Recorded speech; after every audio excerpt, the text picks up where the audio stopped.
you're not exhausted. You're empty. Not because you're doing too much, because what you're doing means nothing to you anymore. And that truth, it's harder to admit than burnout. Schopenhauer warned us, boredom isn't the absence of activity. It's the absence of meaning. Because burnout feels justifiable. It makes you sound responsible, busy, productive. It says, I worked so hard that I broke. But what if the truth is more uncomfortable?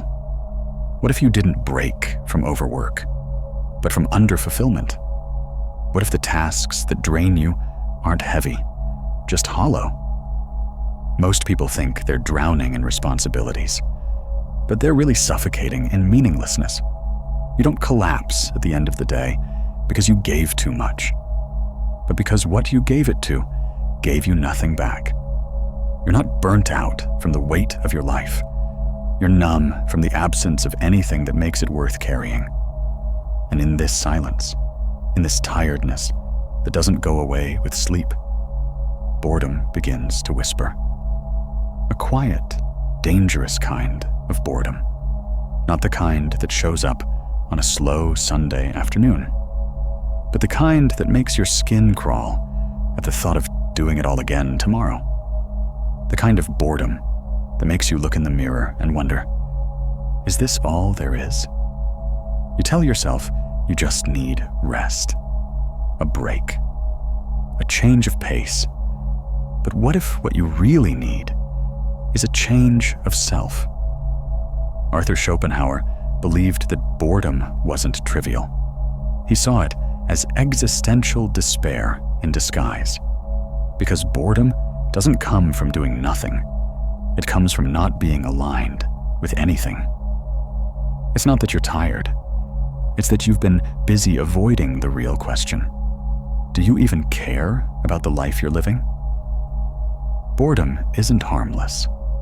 It's not a momentary pause or a passing mood. It's a message, a subtle alarm bell ringing from the center of your existence. And if you've started to feel it creeping into your mornings, into your conversations, into the quiet moments when the noise dies down, then something deeper is calling out for your attention. Arthur Schopenhauer didn't view boredom as something trivial to be brushed off. He saw it as proof that human beings are not built to simply exist. We are built to search for meaning. And when that search stalls, when the soul is no longer driven by something greater than survival, boredom arrives, not to entertain you, but to warn you. In a world where activity is constant, being bored is seen as a weakness. So we fill every quiet space with distractions, scrolling, swiping, watching, avoiding. But beneath all of it, the truth lingers. You're not bored because there's nothing to do. You're bored because none of it feels worth doing. That's what Schopenhauer feared most. Not pain, not failure, but a life so shallow that even endless stimulation couldn't make it feel alive. He wrote that humans swing like a pendulum between pain and boredom. Pain when we strive for something. Boredom when we finally get it and realize it wasn't enough. And so we chase new goals, new achievements, new validations. Not because we are fulfilled, but because we are afraid of what will surface if we stop. Boredom, in this sense, is not an enemy. It's a mirror. It reflects the truth about your relationship with time, with silence, with yourself. If every idle moment feels unbearable, maybe it's not the stillness that's the problem.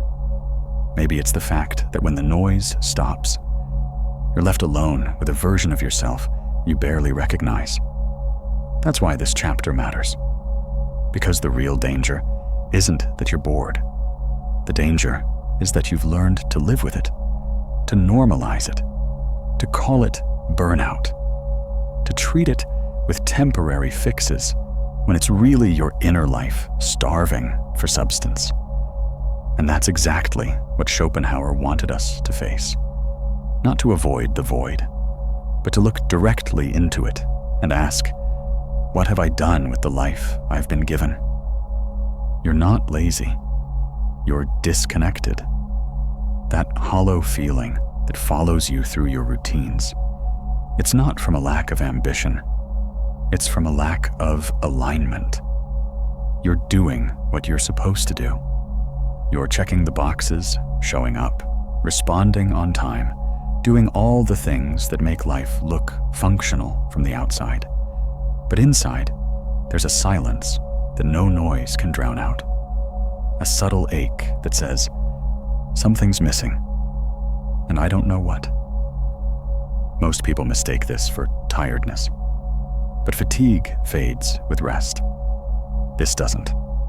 It lingers even after a full night's sleep. It lingers even when you're surrounded by people, even when you're smiling.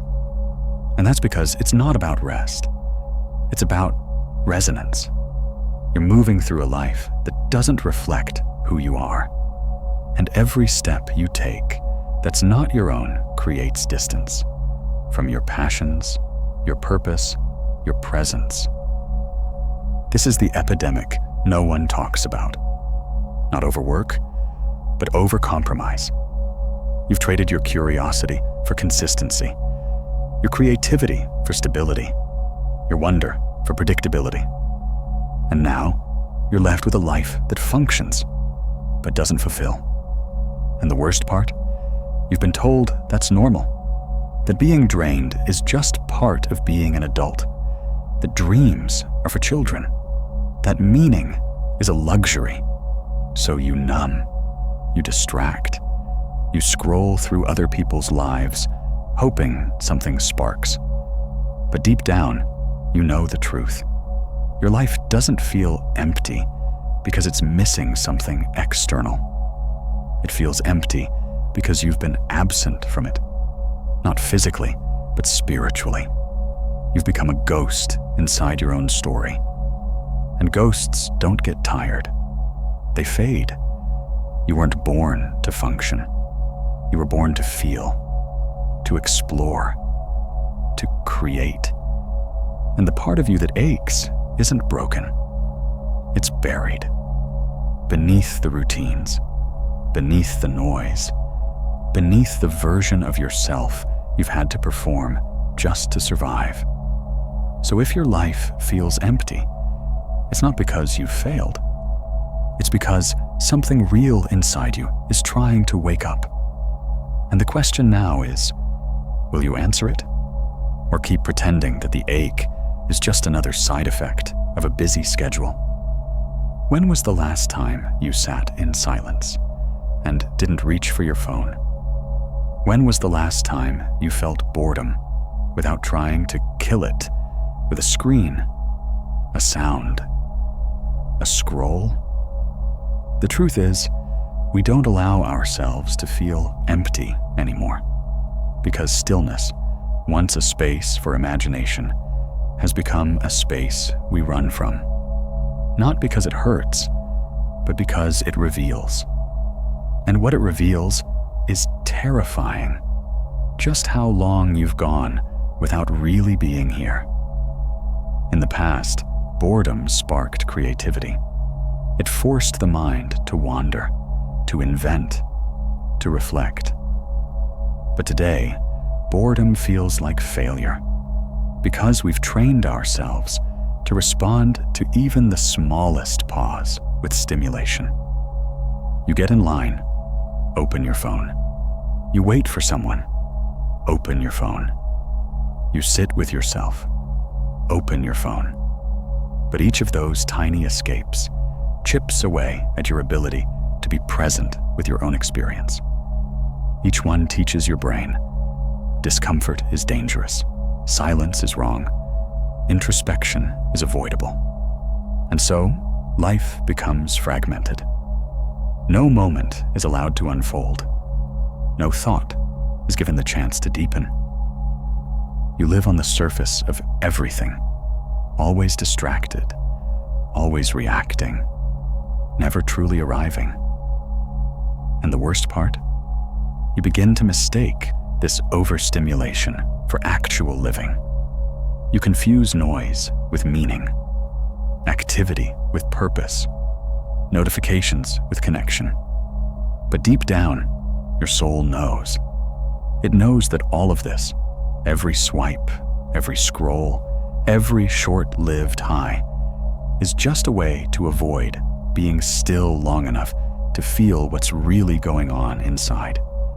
That's not stimulation. That's sedation.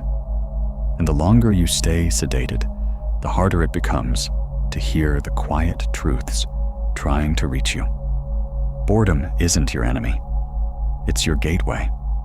But until you have the courage to sit in silence without reaching for distraction, you'll never find out what's waiting on the other side.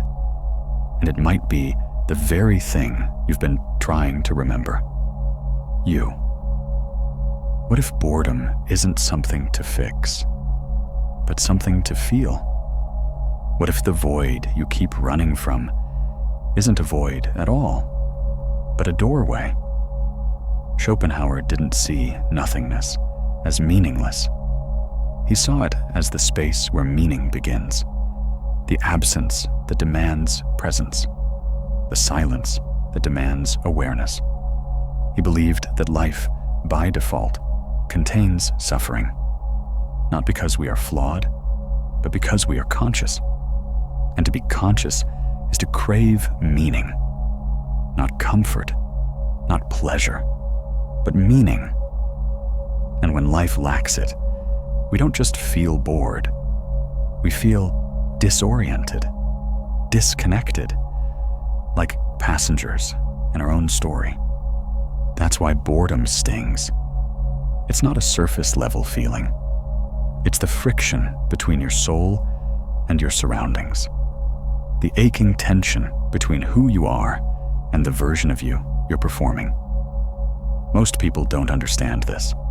They think feeling bored means they're lazy, or broken, or entitled. But Schopenhauer saw boredom as evidence that something deeper within you is refusing to settle. It's your awareness trying to break through, trying to wake you up, to remind you you are not here just to pass time. You are here to make something of it. But that process doesn't begin with motion. It begins with a pause. The kind of pause most people fear. Because when you slow down, really slow down, you begin to hear the questions that noise kept hidden. Who am I when no one is watching? What do I want from this life? What does fulfillment even mean to me? These questions don't come from stimulation. They rise from silence. And that's what makes nothingness so important. Because when everything else falls away, the validation, the distractions, the performance, what's left is you. Maybe for the first time. So the next time you feel that dull ache, that uncomfortable silence creeping in, don't try to escape it.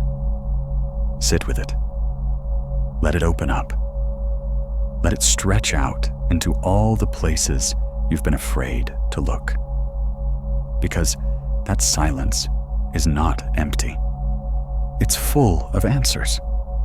Answers that only appear when you stop pretending you're okay, stop hiding behind busyness, and finally admit there's something in you that wants more, and it's ready to speak, but only if you're quiet enough to listen.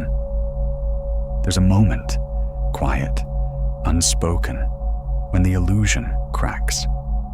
It doesn't come with drama. It doesn't scream. It arrives like a whisper you can't unhear. This isn't working anymore. Maybe you've said it to yourself.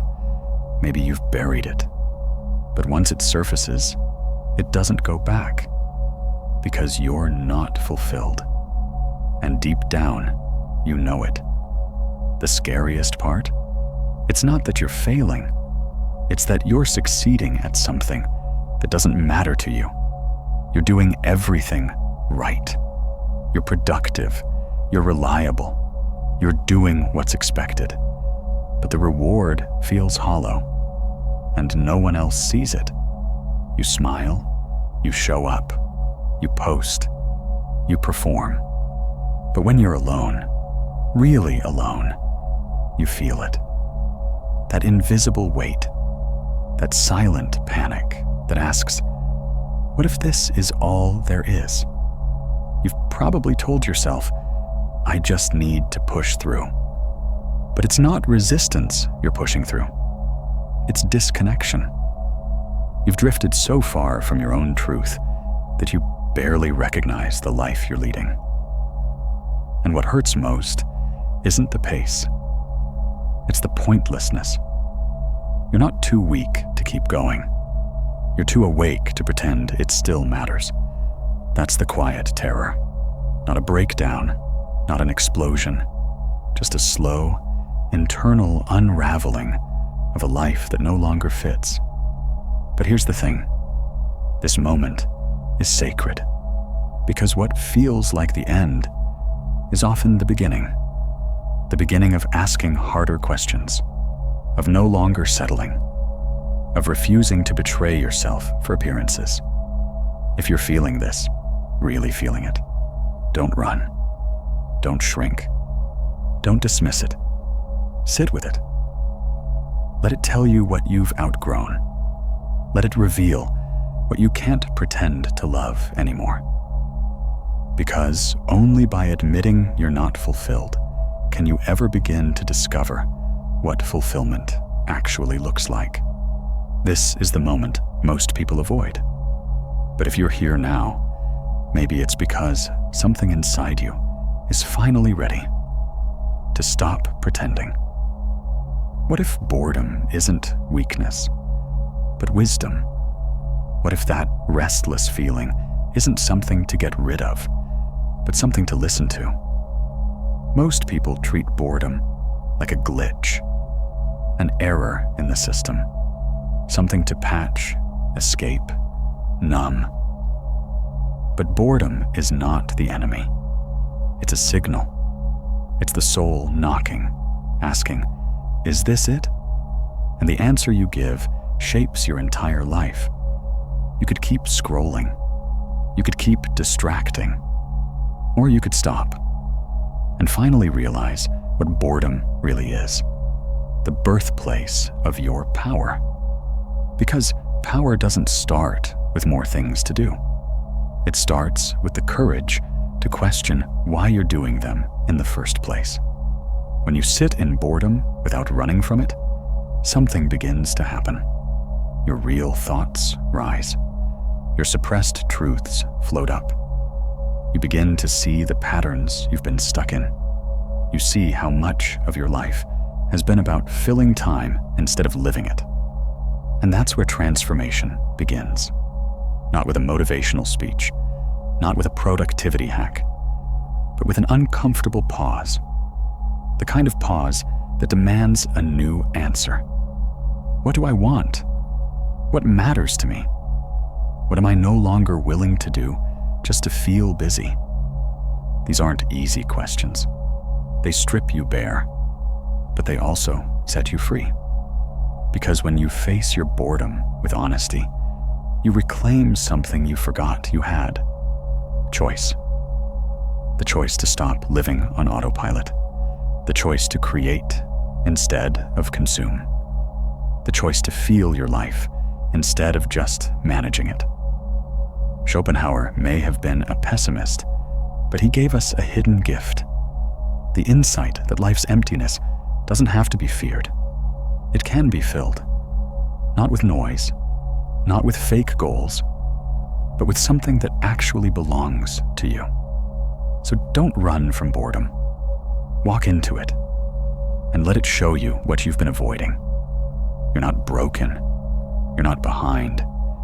You're just being given another chance to begin.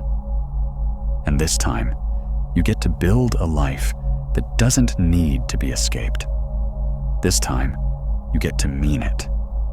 You don't need a new life. You need to reconnect with the one you're already in, not through big declarations or dramatic changes, but through quiet honesty, because escape has never been the problem. It's always been the symptom of a life built on expectations instead of truth. You scroll because you're uninspired. You binge because you're unfulfilled. You daydream because your reality no longer reflects what matters to you. And you're not alone. Most people are living on delay, waiting for the weekend, the promotion, the vacation, the someday that never really arrives. But what if someday isn't coming? What if the only chance you have to make your life worth living is now? That doesn't mean quitting everything and disappearing.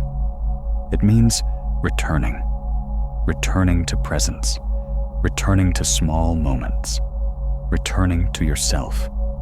Because fulfillment doesn't come from intensity. It comes from alignment, from choosing what feels honest, not just what feels safe. It's waking up and asking, what would it look like to create a day I don't need to recover from? Maybe it's doing less, saying no, leaving space, listening more. Maybe it's saying goodbye to a role you never wanted to play in the first place.